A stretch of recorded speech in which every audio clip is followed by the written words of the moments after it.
정부가 소상공인 부채 감면을 위한 프로그램을 도입하기로 했지만 금융권과 지자체 등의 반발로 시작부터 삐걱거리는 모습입니다.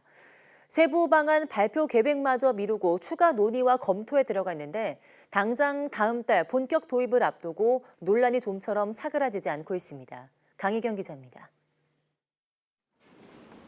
윤석열 대통령 취임 직후 금융위원회는 코로나19 피해 소상공인들의 채무 조정을 위한 정책을 발표했습니다. 30조 원 규모의 새출발 기금을 설립해 부실차주의 채무를 최대 90%까지 감면해준다는 게 핵심입니다. 상환 능력에 맞게 장기 분할 상환, 금리 인하, 원금 감면 등 과감한 채무 조정을 지원하겠습니다. 그러나 반응은 그다지 좋지 않았습니다. 과도한 원금 감면으로 도덕적 해이가 확산할 거란 우려가 제기됐고 성실하게 빚을 갚아온 차주만 불이익을 받게 돼 역차별이란 불만도 커졌습니다.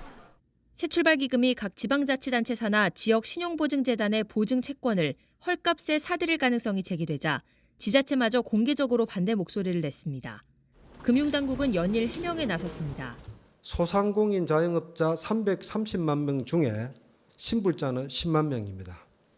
3% 세상을 위한 정책이 새출발 기금입니다.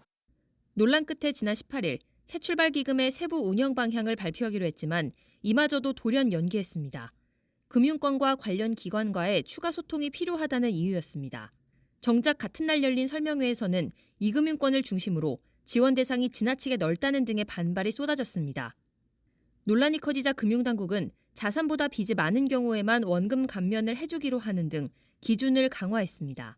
각 기관의 이해관계에 따라 일부 반대가 있을 수는 있지만 순부채를 기준으로 자산과 소득을 함께 고려하는 가운데 도덕적 해이 문제를 최소화할 수 있다는 범위 내에서는 가능한 제도로 생각됩니다. 당장 다음 달 중에 신청을 받기로 하는 등 제도 도입은 코앞에 다가왔지만 최종안은 아직도 발표되지 않은 채 논란만 계속되고 있습니다. YTN 강희경입니다.